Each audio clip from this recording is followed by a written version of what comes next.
जय मित्रांनो. तर मित्रांनो, आज निफ्टीचा फायनल क्लोज झाला आहे 24,918 वरती. 24,918 वरती आजच्या दिवशी निफ्टीने फायनल क्लोज दिला. आणि कालची क्लोजिंग जर बघितली, मार्केटची वरती आली होती. कालच्या क्लोजपेक्षा आजचा मार्केटचा क्लोज खाली आलेला आहे, लक्षात घ्यायचं आहे. म्हणजे मार्केटमध्ये आजच्या दिवशी झाली सेलिंग. मार्केट सुरुवातीला आपल्याला रिकवर होताना पण दिसलं होतं, थोडं वरती गेलेलं होतं, पण टॉपपासून मार्केटमध्ये इथे सेलिंगचं प्रेशर नंतर आलेलं होतं, मार्केट खाली येऊन गेलेलं होतं. आता जी तुम्हाला इथे प्राइस ॲक्शन दिसते चार्टवरती, कारण की आपण प्राईजला फॉलो करतो, मार्केटच्या ट्रेंडला आपण फॉलो करतो. आणि प्रत्येक व्हिडिओमध्ये माझा हाच शब्द असतो तुम्हाला, की मार्केटच्या ट्रेंडला तुम्ही फॉलो करत चला. कारण की आपण म्हणतोय म्हणून तसं मार्केटवरती जाणार नाही, मार्केटप्रमाणे आपल्याला चालावं लागतं. जसं मार्केट चालतंय तसंच आपण चालायचं, म्हणजेच मार्केटचा ट्रेंड ओळखून आपण काम करायचं मार्केटमध्ये. मग आता निफ्टीचं हे स्ट्रक्चर कसं तयार होताना दिसतंय तुम्हाला.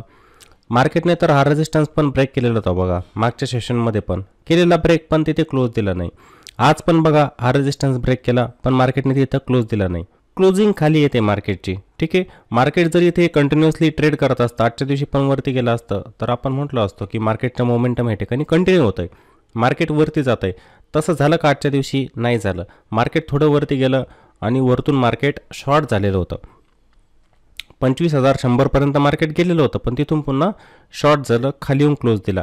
आता इथे काय होऊ शकतं मार्केटमध्ये, जर मार्केट पुन्हा ह्या लेवलला ब्रेक करून खाली जात असेल, 24,750ची लेवल, म्हणजे हा स्विंग लो दिसतोय, या ठिकाणी जर मार्केटमध्ये कंटिन्युअस सेलिंग येत असेल, तर मग मात्र मार्केटमध्ये हे सेलिंगचं प्रेशर कंटिन्यू राहू शकतं, म्हणजे ही निगेटिव्ह प्राइस ॲक्शन बनेल.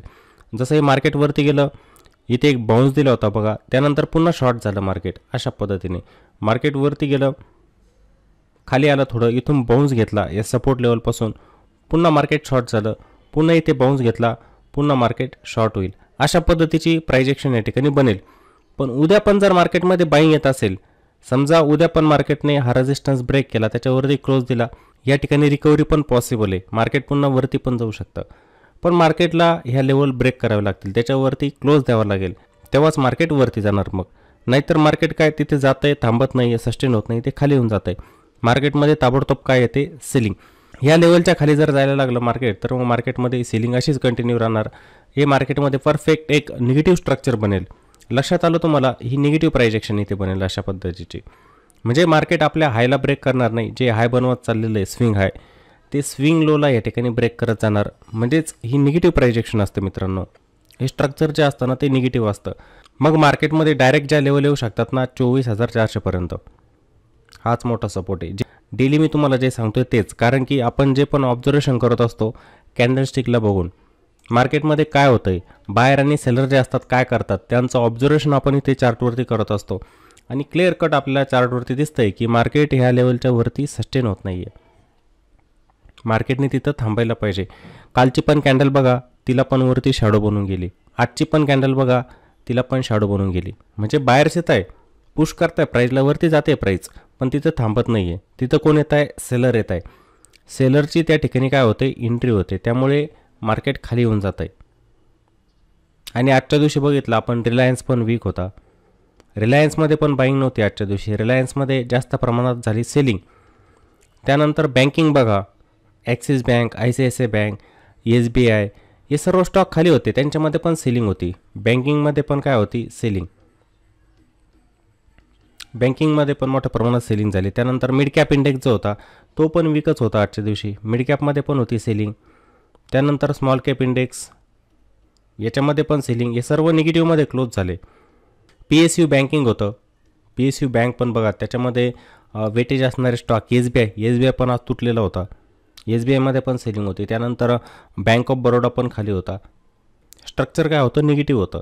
एखादा दिवस फक्त ट्रेंडिंग असतो, जसं कालचं मार्केट जे होतं ना, परफेक्टली आपल्याला एक डिप दिल्यानंतर ट्रेंडिंग दिसलं मार्केट, शेवटी थोडी आली मार्केटमध्ये सेलिंग, असं स्ट्रक्चर होतं. हे मार्केट जे होतं ना, ते ट्रेंडिंग होतं. पण आज काय, इथे जे ओपन झालं मार्केट, थोडंसं रिकवर झालं, पण पाहिजे तशी बाईंग नव्हती बघा. सकाळच्या वेळेला तुम्ही बघाल, मार्केट एकदम स्लो चालत होतं, मोमेंटम नव्हता मार्केटमध्ये, मोमेंटम नव्हता. मार्केट पुन्हा वरतून शॉर्ट होऊन गेलेलं होतं, खाली येऊन गेलेलं होतं.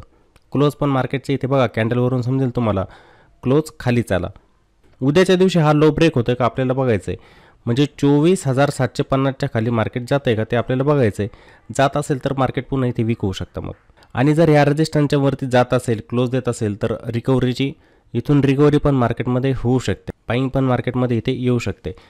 या 2 लेवल आपल्यासाठी आता खूप महत्त्वाचे ठरणार आहे. त्याच्यावरती मार्केटचा ट्रेंड पण डिपेंड असेल.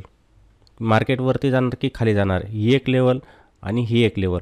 ह्या 2 लेवलवरती आपल्याला मार्केटचा ट्रेंड समजेल. उद्या पण जर मार्केट थोडं गॅपअप झालं आणि कंटिन्युअसली मार्केटमध्ये बाईंग आली, अशी बुलिश कॅन्डल जर या ठिकाणी बनली, तर यावरून पण आपण मार्केटचा ट्रेंड डिसाईड करू शकतो. किंवा उद्या ह्या ठिकाणी कंटिन्युअसली सेलिंगचं प्रेशर आलं, मोठी अशी निगेटिव्ह कॅन्डल जर बनली, त्यावरून पण आपल्याला एक मार्केटचा ट्रेंड समजेल की मार्केट आता इथे निगेटिव्ह होत आहे. प्राईसचं स्ट्रक्चर आपल्याला बघायचं असतं इथे. हे स्ट्रक्चर जेव्हा आपण बघत असतो ना, आपल्याला मार्केटचा ट्रेंड पण लक्षात येऊन जातो की मार्केट वरती जाणार आता की खाली जाणार. निफ्टी खाली येण्यासाठी कारणीभूत काय, बँकिंग आहे. खरं म्हणजे बँकिंगमध्येच बाईंग होत नाही आहे. बँकिंगचे जे स्टॉक आहे ना, त्यांचं वेटेज पण निफ्टी 50मध्ये जास्तच आहे. रिलायन्स पण आता चालत नाही, रिलायन्समध्ये पण जास्त सेलिंग होते. मार्केटला सपोर्ट करणारं तर पाहिजे ना.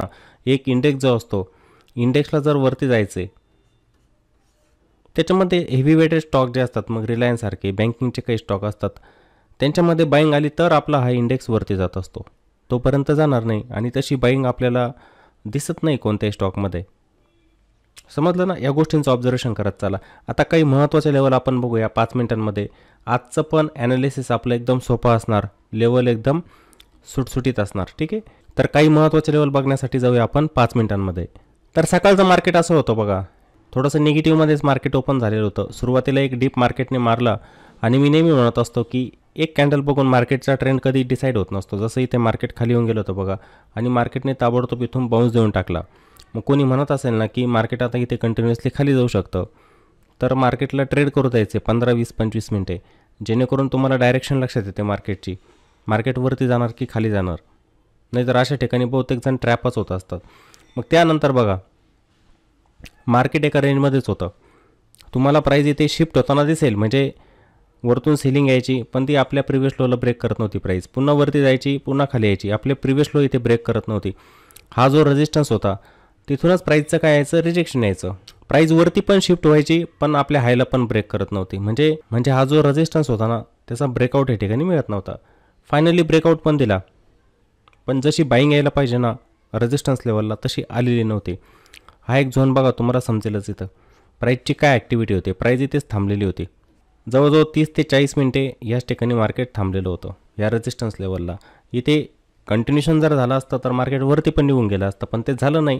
मार्केट ह्या रेजिस्टन्स लेवलपासून शॉर्ट झालं, म्हणजे 25,100 ह्या लेवलपासून शॉर्ट झालं.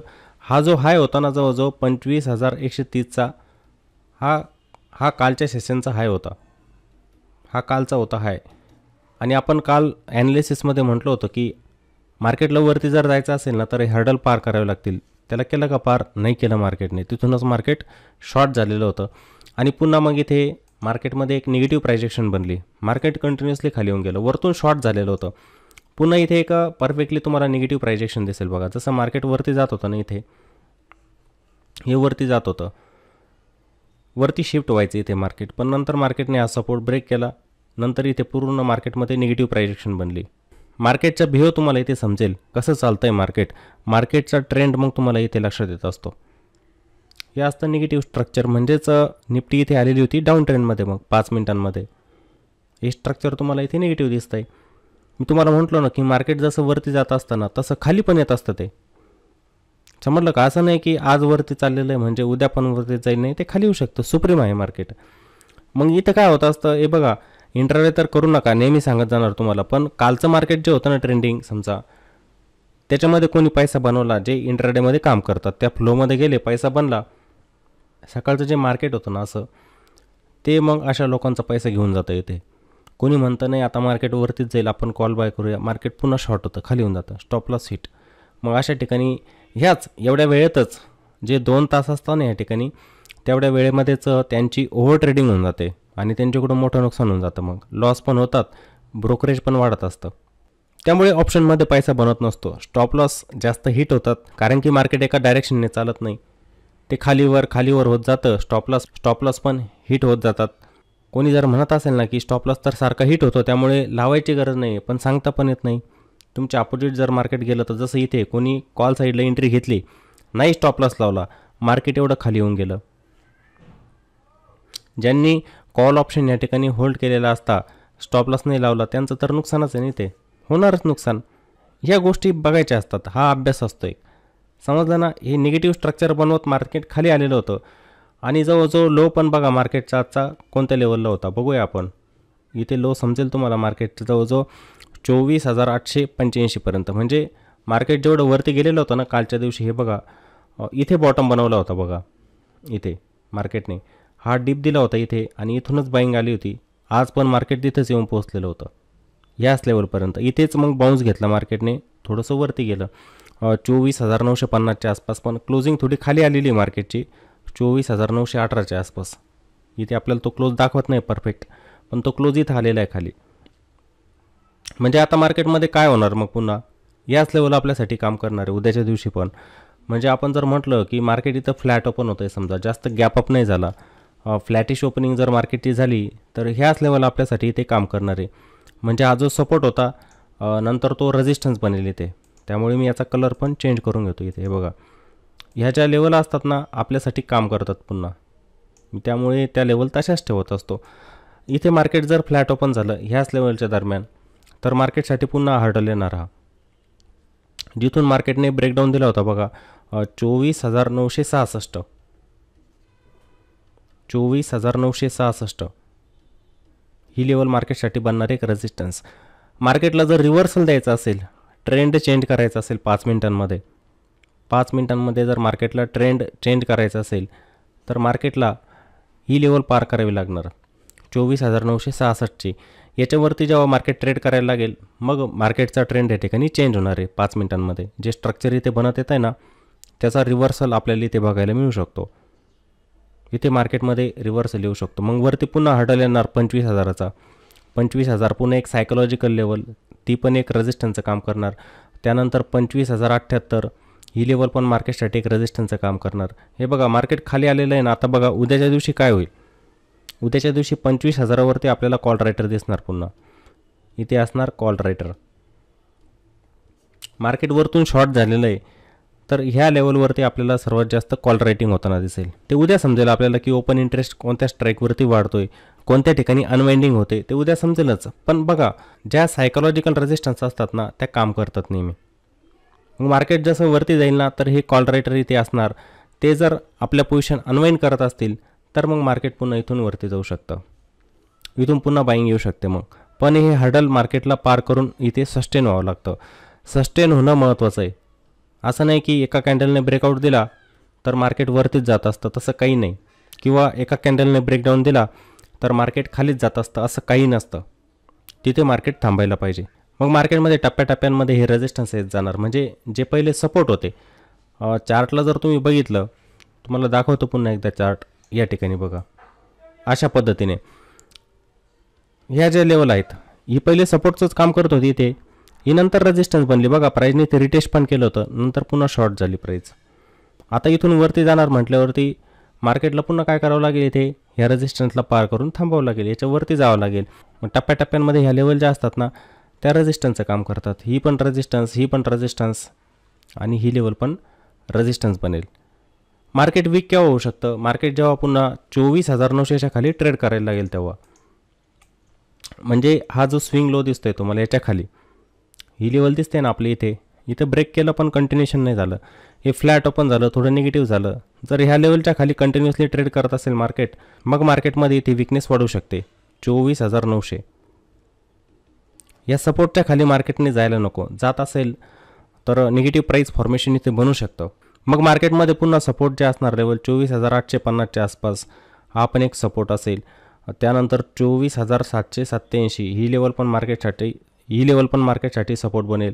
आणि तो लो मी तुम्हाला सांगितला ना स्विंग लो डेलीमध्ये, ती लेवल म्हणजे 24,750ची आहे. ती पण एक सपोर्टचं काम करेल. म्हणजे स्विंग लो, तो एक स्विंग लो त्या ठिकाणी बनलेला आहे. स्विंग लो तो मार्केटने ब्रेक करायला नको. तो लो जर ब्रेक झाला स्विंग लो तर डेली टाईम फ्रेमवरती आपलं स्ट्रक्चर पण बेंड होताना दिसेल आपल्याला. पूर्णपणे विकनेस, तिथे आपल्याला प्राईजमध्ये विकनेस दिसू शकतो. त्या गोष्टी व्हायला नको. मग हे प्राईस फॉर्मेशन असं बनत जातं आहे का खाली, म्हणजेच मार्केट डाऊन ट्रेंडमध्ये जातं आहे का, किंवा ह्या लेवलला येऊन म्हणजे फ्लॅट ओपनिंग झाली, पुन्हा ह्या लेवलला येऊन मार्केट बाउन्स घेते का 24,900 वरती, पुन्हा रिव्हर्सल देते का ते आपल्याला बघायचं असतं.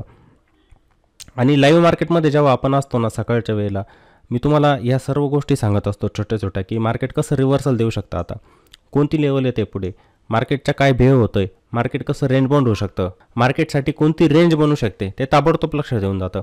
आता हीच रेंज आहे बघा, मार्केट जर उद्या इथे ओपन झालं ना, वरती जात आहे पण ते वरतून शॉर्ट होते, खाली येते, लक्षात येतं ताबडतोब की मार्केट आता ह्या लेवलच्या वरती जात नाही आहे, खाली मार्केटसाठी हा एक सपोर्ट आहे, म्हणजे मार्केटसाठी आता ही एक रेंज बनते.